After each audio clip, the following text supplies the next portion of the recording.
welcome back to Primetime Advocacy. But before we take our first narration on this issue of towards 2023 and the stories making the round, let me get you to meet my guest for tonight. I have Egufe Yafobo. Egufe, welcome to Primetime Advocacy. Good evening. Thanks for having me, as always. Thank you. And I have engineer Danago Gowenike Briggs. I got that right, yes? Yes, indeed. Welcome to Primetime Advocacy. Thank you. Thank you very much. All right, let's take you straight to the first narration for tonight. And this is looking at towards 2023. Gbenga Daniel is saying that the next election, which is 2023 election, offers us an opportunity to rewrite the destiny of this country. Now, he is, if you don't know Gbenga Daniel, he is the former governor of Ogun State. During the 4th annual Lecture of Freedom Online, which was titled Nigeria's Political Indices, Bright or Bleak Future. And this took place in Lagos yesterday. He asked Nigerians to vote with their brain in the 2023 election, as that's the only way Nigerians can rewrite the destiny of the nation. He said the next election, 2023, offers us an opportunity to rewrite the destiny of this country. The decision we make next year, that's in a few months' time anyway, will be with us for arguably 8 years. That's long enough to make the country better or make it worse. So he said we need leadership that, as they say in the mathematical parlance, show workings. Anybody can write and make promises, but we have to be intentional in ensuring that we elect those who know how to bring to life these visions, he stated. Now, the former governor of Ogun State, Gbenga Daniel, asked Nigerians to kick against vote buying and question presidential aspirants on how they intend to fulfill their promises. He went on to say that if someone promises to create television, don't just clap. Ask the person questions on how he intends to create television. He went on to say that, again, we would have lost the morality to question our leaders properly if we continue to indulge in the menace threatening our democracy, vote buying, he said. Gentlemen, once again, welcome to Primetime Advocacy. I'm going to start with you, Egufe. Gbenga Daniel, former governor of Ogun State. He has served his tenure. He's done now. Probably as it is, we can say he's now a statesman. So he's now turning around to give us advice on what we should do and what we should not do. In fact, some of the headlines caption this story: do not vote for stomach infrastructure. Looking at the indices of the kind of democracy we've practiced both under him and beyond, do you think he stands in a better position to tell struggling Nigerians what to do and what not to do when it comes to vote buying and all there is? The first is to take it from where you stop, whether Daniel, even has the moral justification to start sounding sanctimonious about the election that is coming. In his time, what did he do? Did he discourage vote buying, or did he get involved and all that? So it is right, as he has said, to start identifying the issues, to start situating the problem. We are looking at solutions to Nigerian problems, not just identifying the issues and just saying them sanctimonious, probably because you are not on the saddle now. He's probably relaxed a little. But while he was there, how much did he do? Even after coming out, he is abreast of all the issues that are wrong with quality. He knows about issues of vote buying, how people hijack voting materials on election day, how they skew primaries, and how they pick delegates on what will I say now, on favoritism, just to skew the vote to pick the candidate that suits the interests of a few and not the generality of the people. So, like I said, it is right to just start identifying the issue. I always say this: when elections start coming, you start hearing them saying different things, people looking for relevance. And my word for them is, don't tell us what we know. Tell us what we don't know. How are we going to make the difference this time? Everybody knows that every election year gives us an opportunity to rewrite history. But have we rewritten it with all the opportunity we've had? Between 1999 and now, how many elections have we had?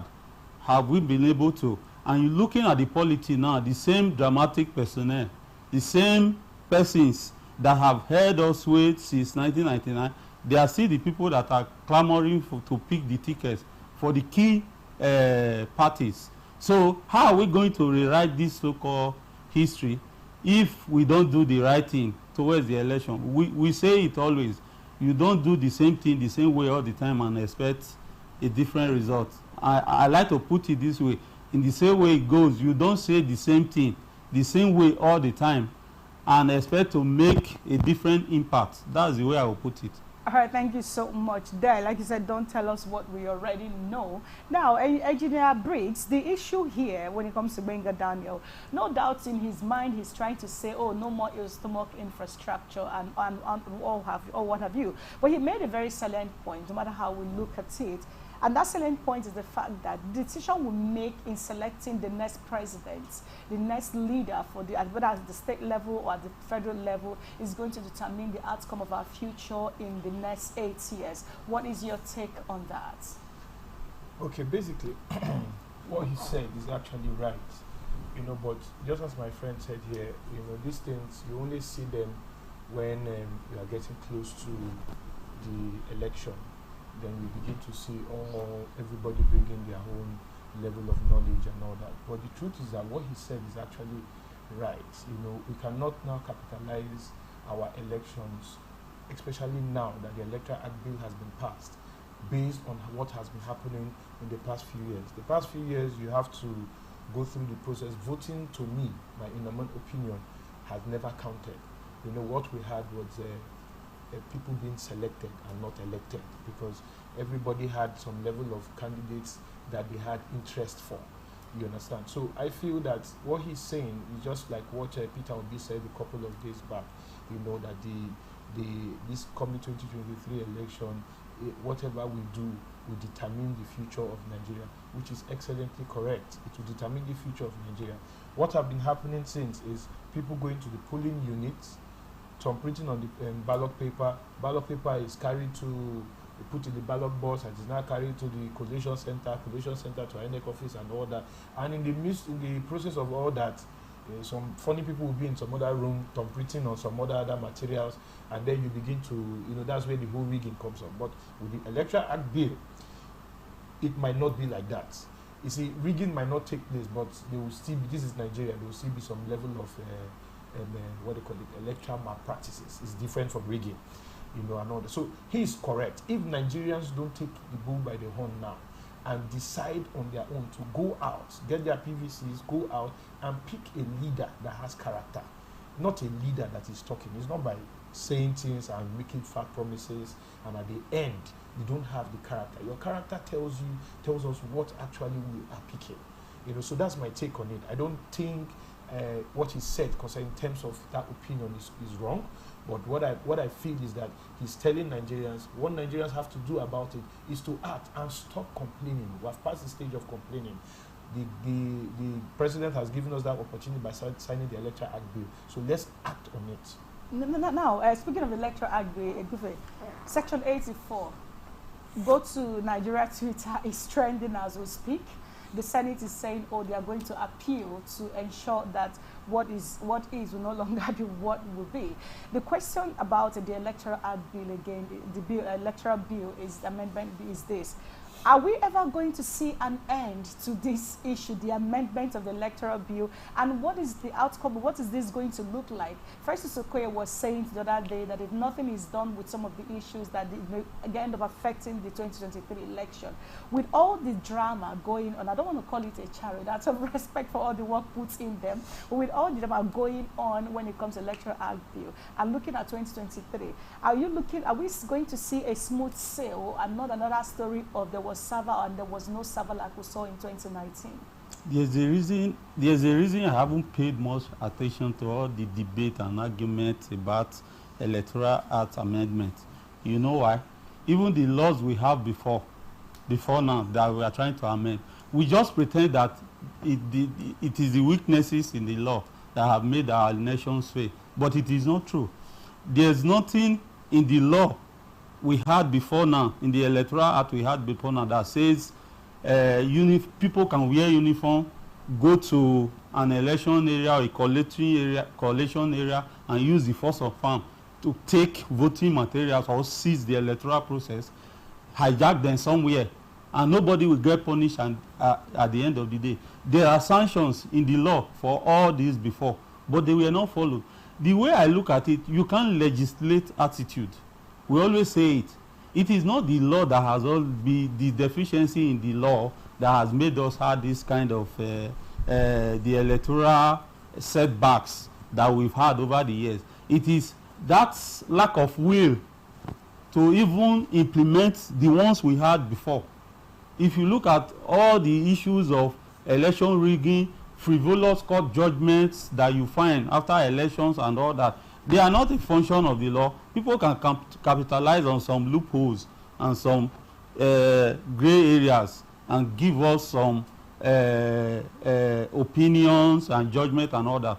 But if you look at it, it is the will to act that has not always been there that has made it. But we keep blaming it on the law. That is why it comes to what you said when you were asking the question, the last sentence you made. Are we ever going to have an end to this amendment? You see, even this amendment in itself has become a distraction that politicians and office holders bring to give us the impression that we are going to get it right the first time.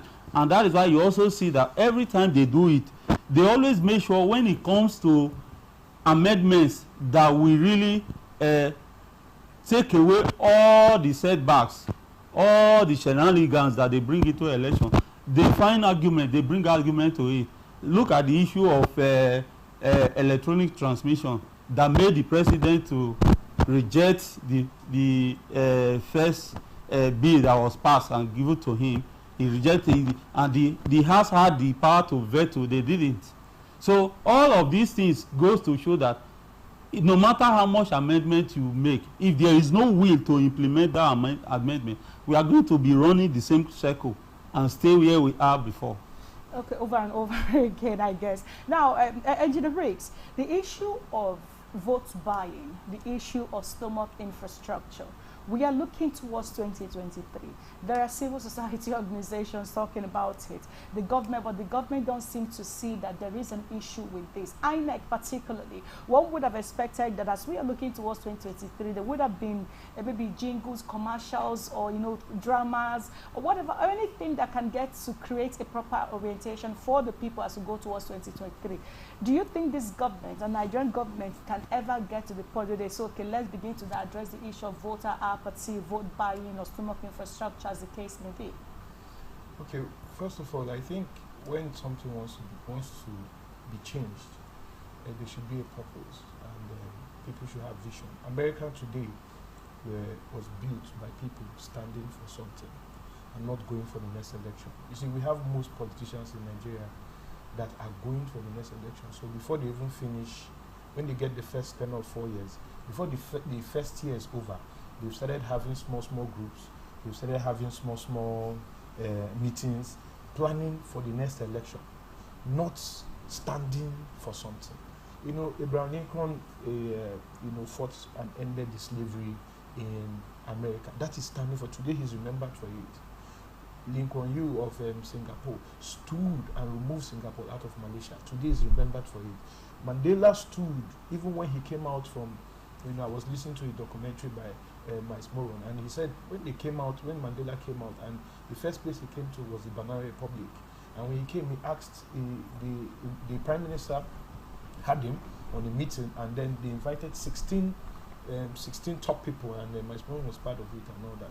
And you see, after so many years in prison, he was still standing on one thing, the same thing. He didn't change. You see, he stood for something. The world remembered him for that. But what is Nigerian politicians? Now they've passed the electoral act bill. Now they are a couple of weeks back, the governor of Rivers State, he mentioned that stomach infrastructure, and within a couple of months. Listening to that, it was to me, it was painful to me, because it almost looked like as if he just belittled the youths and the citizens of the states, because you have been there for the past 7 years, and you just want to dish out some, like small money so that will now tease you up to go and actually do some voting. If this whole thing has to do with sensitizing, and I don't think, as he said, the will to do it, the will to change Nigeria has not entered the hearts of most of the people. Because the fact is that if these leaders have the mindset that, oh, Nigeria has to be like this, oh, my state has to be like this, that is, you're standing for something. Your vision will begin to change. Your dimension, the way you look at things will begin to change. But I don't think that, because it's obvious, as a man think, like that, as it said in the Bible, as a man thinks, so is he.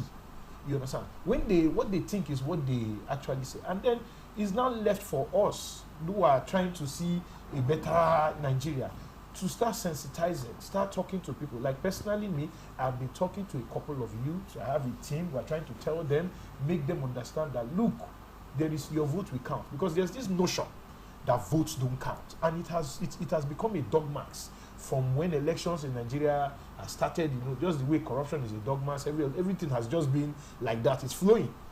So people just find, no, I will not go and vote. No, me, I will never go and vote.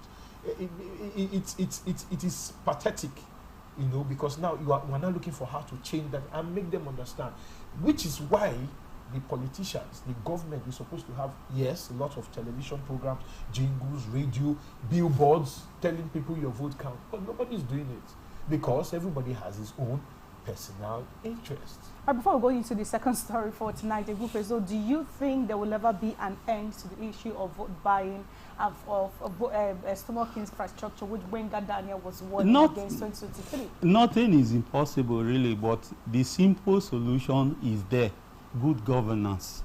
You're talking about stomach infrastructure.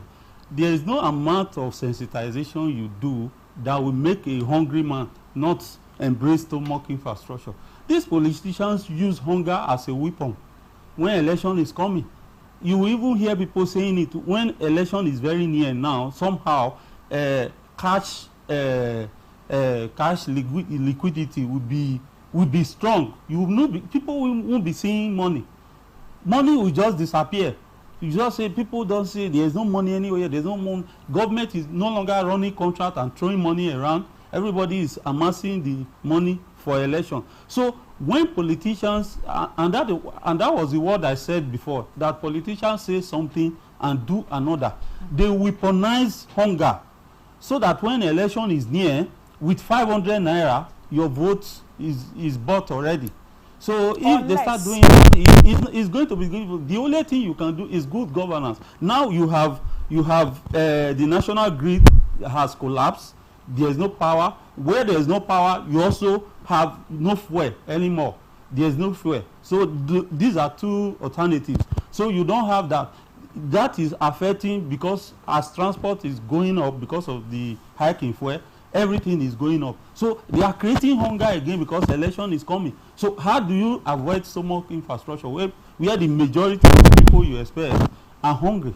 It's going to be difficult. Whether you like it or not, the rate at which this government or Nigerian government or African government, as a matter of fact, weaponize poverty to get to the people is becoming alarming. But what are we going to do? Are we going to fold our hands and wait for miracle? Where would the miracle come from? If God has put us here and then we are on prime time advocacy, when can you join your voice to ensure that the right thing is done? We'll come back to core advocacy on this issue, but let's quickly look at our second story for tonight, the NDDC probe. Now, party stakeholders have asked the federal government to make forensic reports public. The communique reads in part, the zone also demands that the forensic audit of the Niger Delta Development Commission be made public and implemented without further delay. By the way, we'll have a video on this one and we'll get you to have the video shortly. Now, the quoting the Ndudi Elumelu here, he said that the zone is fully in support of the position of the Southern Governors Forum, that the next president of Nigeria must come from the southern part of Nigeria.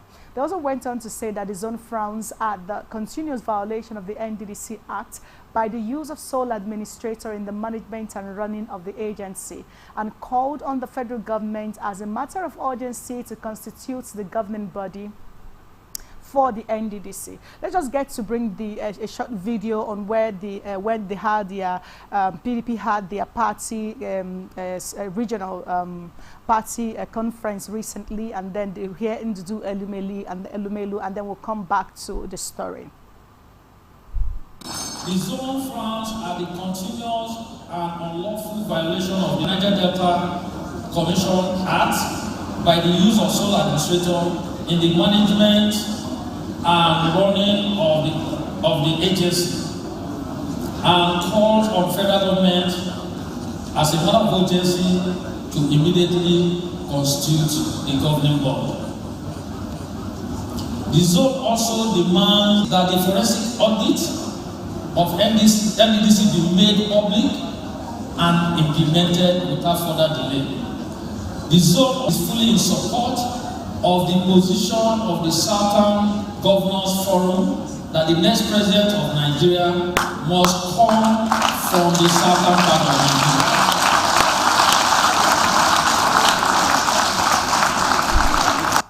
Well, the issues are neither here nor there, but we're back to private advocacy. Gentlemen, welcome back once again.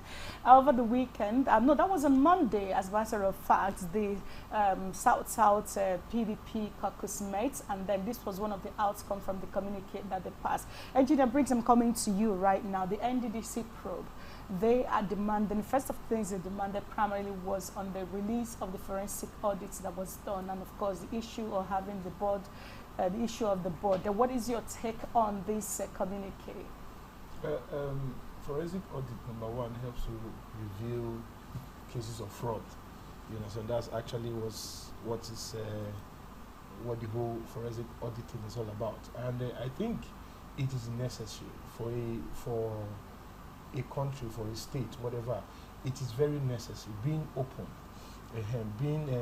let the people see what is actually happening, you know, concerning that. That body, NDDC, over the years has shown, you know, some level of unbalance. You know, there's not been credibility, you know, because people come, it became like a cash cow, where people can just come in and before you know, they use it to fund a certain political ambition, you know, and all that. And well, to me, the reason why the PDP, you know, asking for this is because actually they are not in position, because you know when they were in position, nobody heard about NDDC, you know, and then there was no APC, you know, at that point. So they were the all and all. So everywhere was quiet. But right now, because they are not actually in position, they are asking for it. You know, just as we said earlier, you know, doing things with the wrong motive.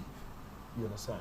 You're trying to say something, but you know, we already know the motive behind it. We already know that this thing you're doing is not actually, you're doing it because you have the state at heart, or you have the country at heart. You're doing it because you're thinking that this place will be another cash pumping money for the next election for the opposition party. You understand? But in fairness, it is right to have the forensic auditing exposed, because the reason for that is for a lawsuit, for them to actually check if they, because there are about 3 major places where bribery, extortion, and what is it again? Personal interest, conflict of interest. These are the 3 areas where I feel, you know, are the major issues that, you know, forensic audits check.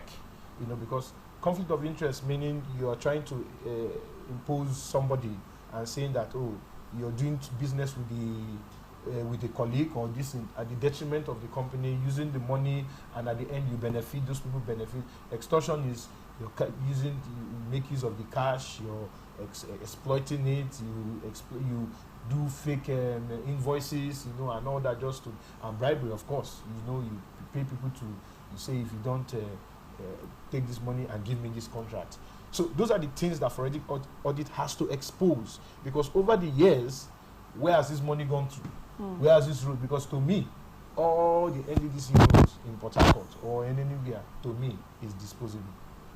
Is use and throw away. If you want to use it. All right, in the name of use and throw away. A good friend will take a short break. When we come back, we're coming to you straight, and we're going to look at the NDDC as it is presently constituted.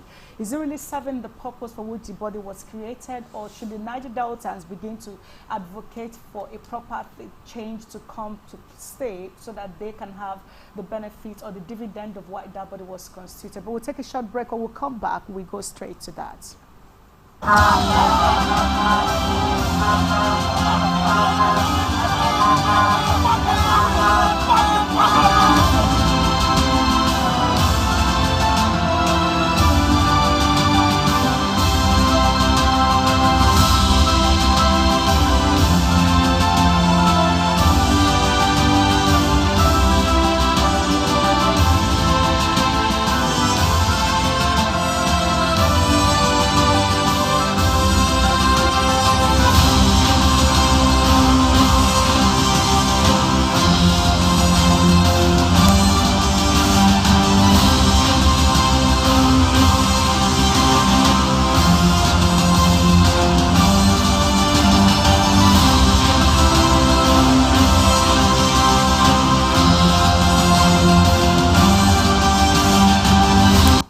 I just have you back on Primetime Advocacy. Now, if you're just joining us, we've been able to look at the issue of stomach infrastructure that Benga Daniel warned about yesterday in a seminar where he spoke about the 2023 general election, what to do and how the 8 years can make or mar our future if we get it wrong or right.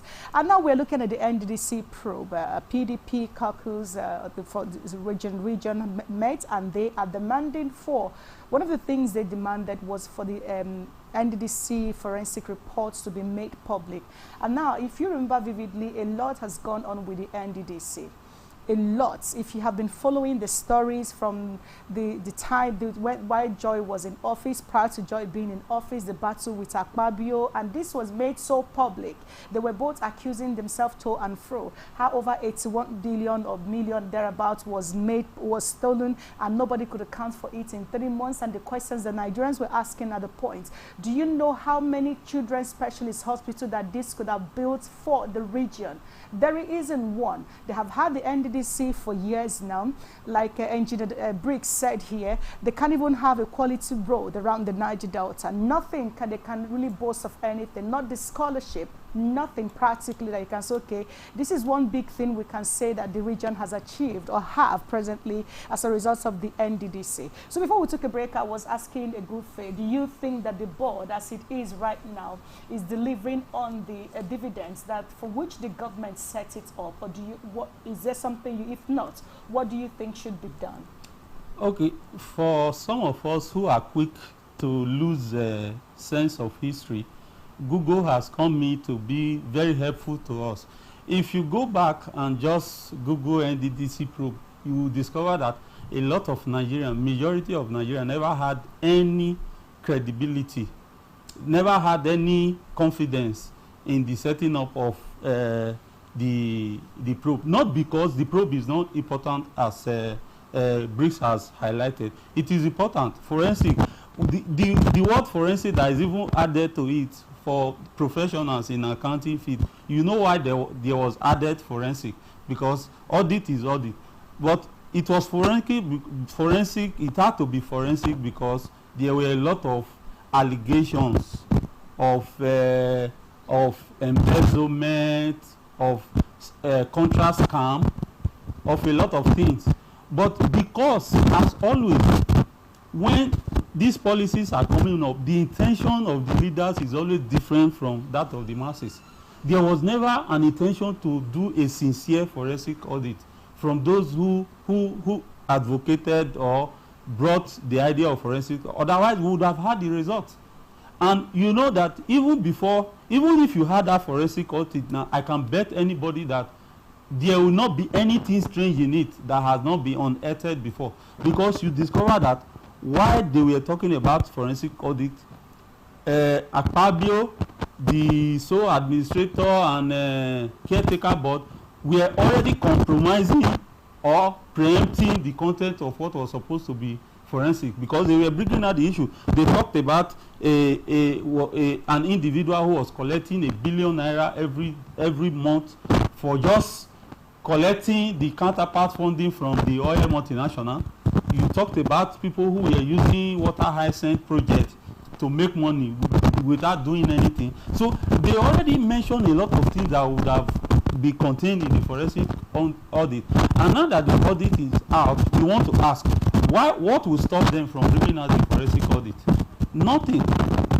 So you discover that for them, the forensic audit may just have been one policy, one weapon to just say, okay, let us buy some time. Election is coming around the corner again. What are you going to do? Before you know it, that forensic audit would have been lost to dustbin, and nothing will be heard of it again. In fact, nothing will be heard of it again. Because why are we appealing to the same people who clamored for forensic audit to now make the audit public? Why are we appealing to them? We are almost begging them again, and they are not even listening. So these are the issues. Let me take it from here and come back to Engineer Briggs. If you are a student of Nigerian history, especially in this dispensation, you will agree, or even in the past administrations, as a matter of fact, from PricewaterhouseCoopers to other audit firms that are highly regarded across the world. But when it comes to Nigeria, they carry out this audit to investigate an issue, and at the end of the day, it becomes story. Let me quickly bring to bear here the issue of investigation. When this government came to power, one of the things that they hammered on was they were going to fight against corruption. Not long after they came into power, we began to hear the issue of names of looters. They were going to make these names public, and several other issues that has to do with fighting corruption and all that. Can you, in your mind, or at any point, remember what this government has done when it comes to exposing those who are running foul to the issues of corruption and what have you when it comes to the welfare of this country? Okay, basically, first of all, let me say a little definition of forensic audit. I think it's examining, forensic audit is to examine company financial records, to derive evidence for the court of law. Now, as our friend has said here, Egufe, he has said, there is no room, they don't have it in heart to actually, because they are the one that told us about the forensic auditor. right? They are still the one that is not bringing it out. You understand? So we are not children. We are not babies. The nation is a country. You understand?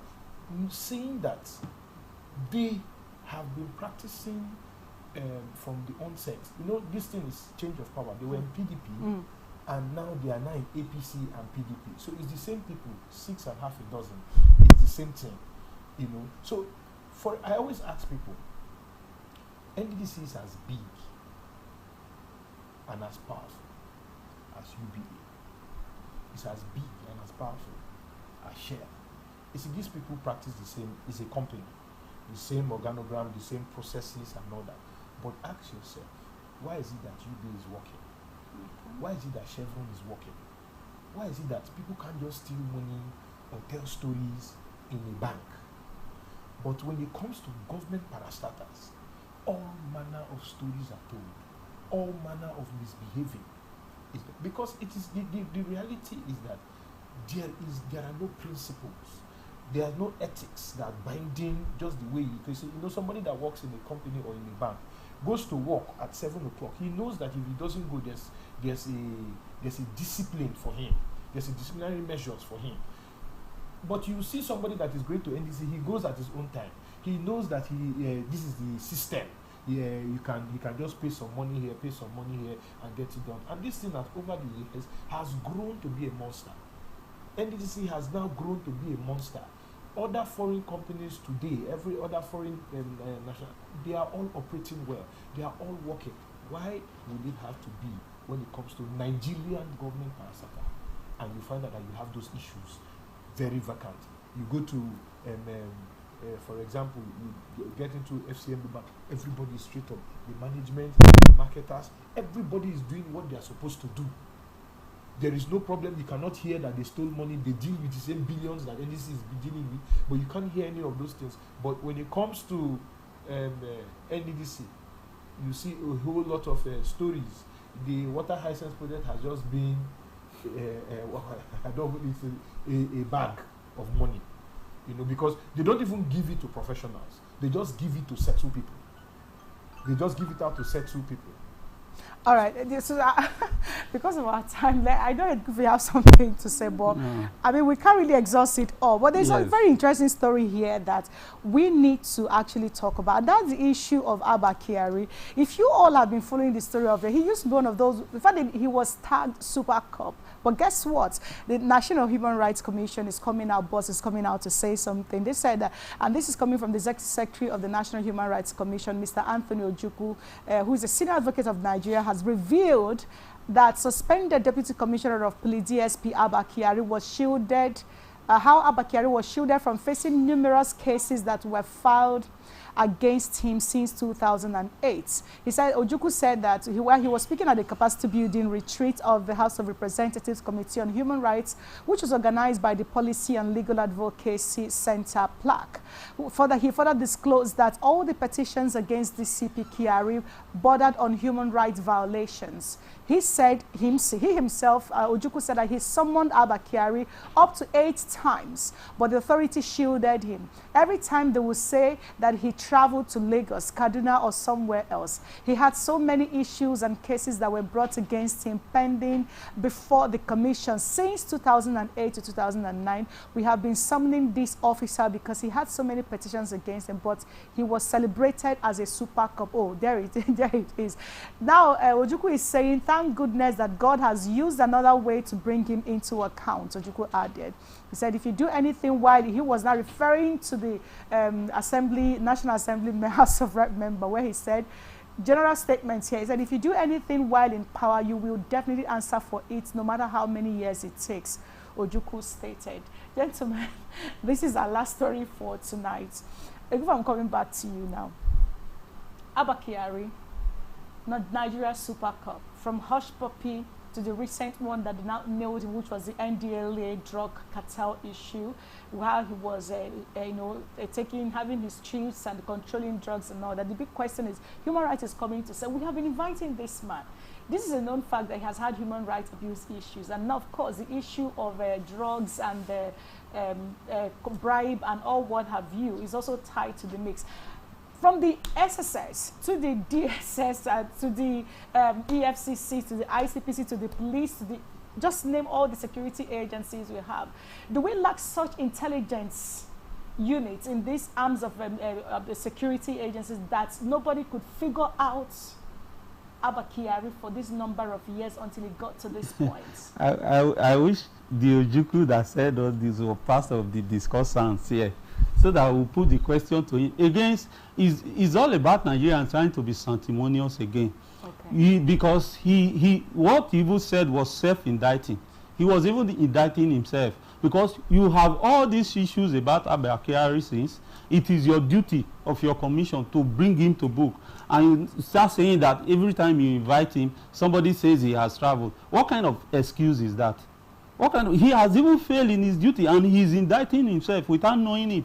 Because why are you suddenly bringing out the revelations now? All those times you have been saying it, is the human rights duty is more for even the masses than for the government. Why hasn't he told us all this time that Abba Kyari has a lot of human rights issues hanging on him, and we are trying to make effort to bring him to book? Tell us the person who is stopping you. Is it the president? Is it the IG? Let me quickly interrupt you a bit here. As a civil servant or someone working under an institution or that is under the government, though it's a human rights commission, did he have the power? I know Chidi Odinkalu used to be the former used to be very vocal, used to be very powerful. But do you think as a secretary he had the power to actually come to make those things No, public? we must decipher between integrity, credibility, and the rights of your office. In other claims, he will resign. In other claims, he will expose it and say, I'm trying to bring this man to book. Somebody is trying to stop me. If they talk to him the way he doesn't like, he will come on national TV and say he is resigning because he is being stopped. He is being stifled from doing his job. That is what happens. So this is sanctimoniousness he's putting up now. It doesn't make any meaning to us again because the sense is lost already. All this time you would have taken the action, you didn't take any action, and then you now wait till when something has gone wrong before you start acting. So for me, it is right for him to even be saying this one. Nobody wants to hear this. He's about trying to tell us what we want to hear again. That is what he's doing because it makes no sense. You had the duty to do this thing.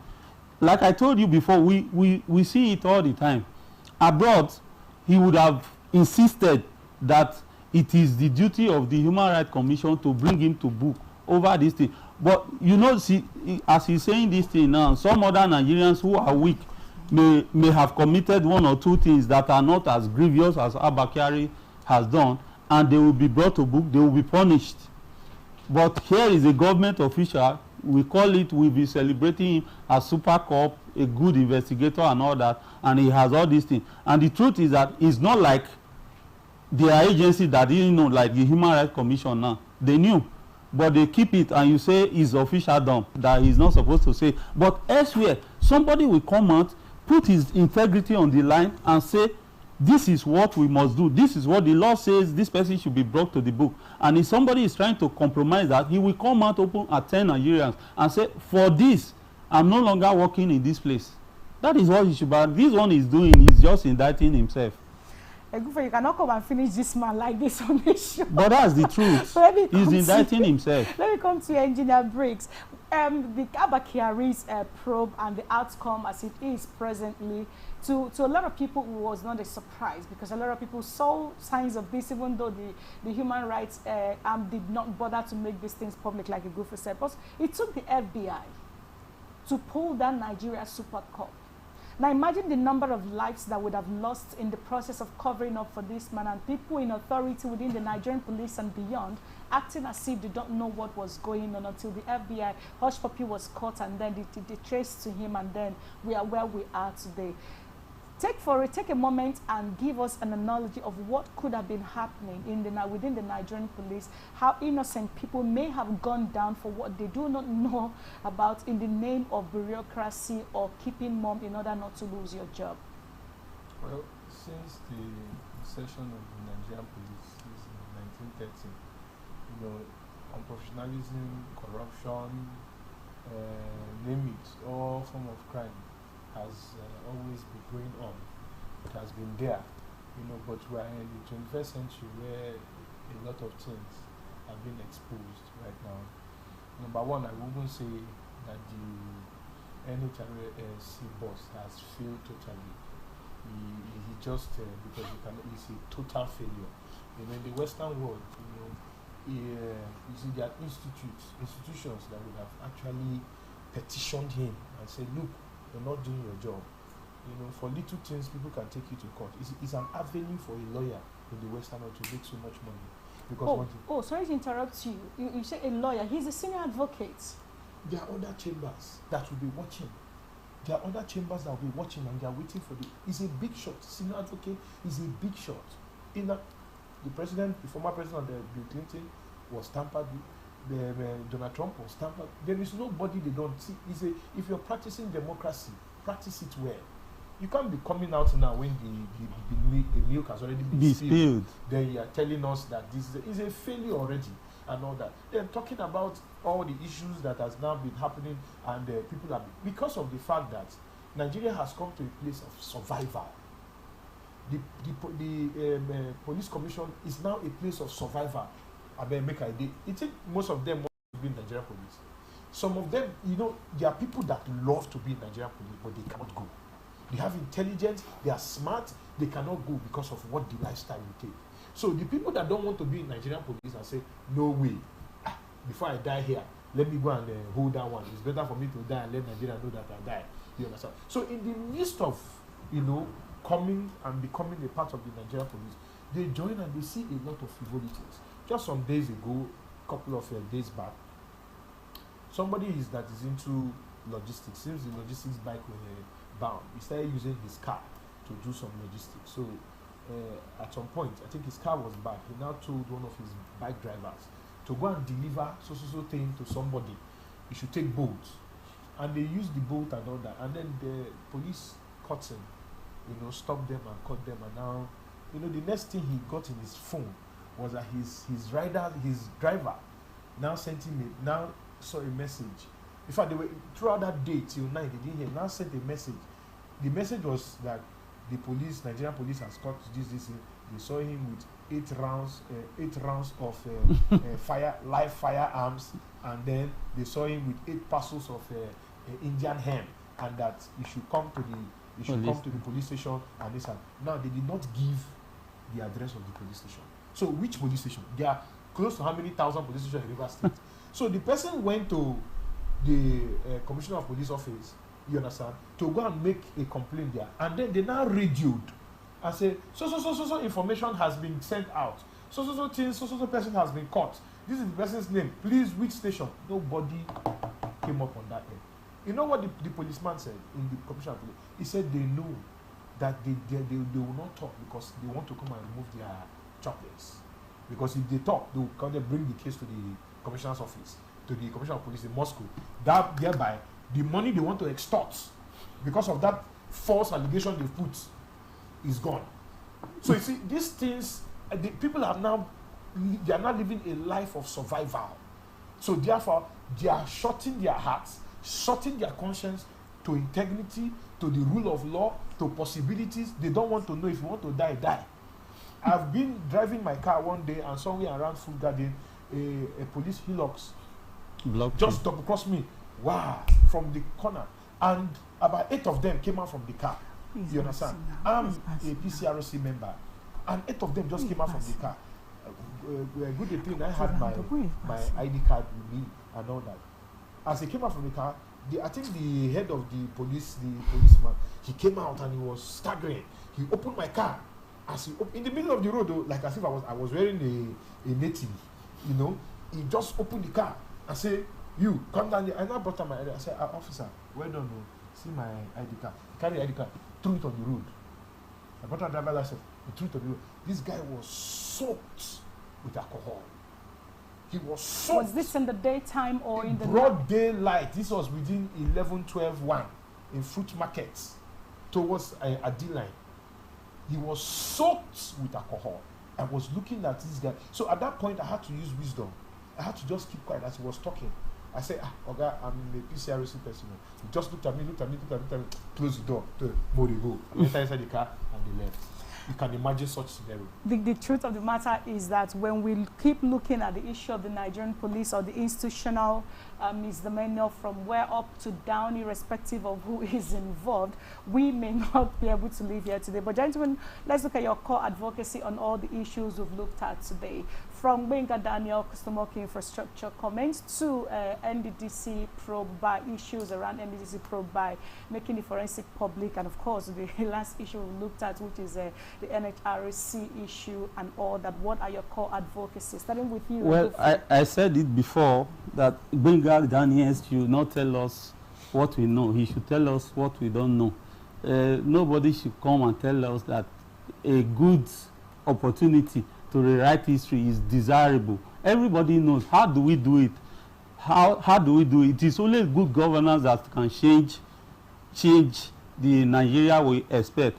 For NDDC, like I said before, nothing good will come out from the forensic audit, because ab initio, the intention for a forensic audit for those who advocated it was never in tandem with the intention of the masses who wanted genuine probity, and that is why they can't bring the result out. And even if they bring it out, I have bet you won't find anything strange in it. For Abba Kyari, the reason they are playing politics with Abba Kyari is because bringing Abba Kyari will go down with a lot of people.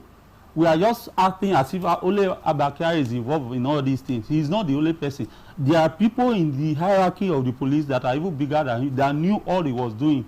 And he was probably, whatever he was getting, sharing with some other persons too. So, trying him, that's why they are playing dilly-dally with him. Why are they not trying him? They bring in all sorts of excuses back and forth. All so right. Nothing will come out of it. All right, thank you so much. What are your core advocacy on these issues, Engineer Briggs? Okay, for Benga Daniel, I think instead of talking, which he would have been the first person to say, put billboards, start the movement, come, this is what we should be doing, and then you see Nigerians will begin to follow. We are tired of the preaching and saying, let's go and do this, this is what you should do. You start it, set the example. You've been a former governor, I think you should set the example. If you talk to one or two of your persons, your friends that are former governors, they will join you. And this would have not been a positive change. It would have been a positive, like, look at this governor, this is what he's doing. You find out that lots of youths will follow suit. And then talking about the forensic audit, until every party becomes truthful to themselves. Until they become truthful to themselves, I think they are just joking. They are just joking with Nigerians. Because what you can't tell me that you are not going to, the forensic audit will not be exposed. This one is saying no, this one is, they are just hiding it. It's within themselves until they come and believe Nigerians and begin to say the truth. Say the truth, make things plain, then it will move forward. Talking about Abakari. All right, thank you so much. We have to go right now. We don't have all the time. A good faith, Yafubohi, thank you for being part of Primetime Advocacy tonight. Thanks for having me again. Engineer Danagogo Wenike Briggs, thank you for being part of Primetime Advocacy. Now, gentlemen, it was an honor to have you, but we've got to run. This has been our show for tonight. You can follow us on our social media handles, Twitter, and it's at Atlantic TV Net. We have Facebook and YouTube at Atlantic Television Network. Instagram is Atlantic Television TV Network. Wherever you are, whatever you do, don't forget that peace and unity are the pathway to progress. My name is Vivian Douglas. Have yourself a beautiful night.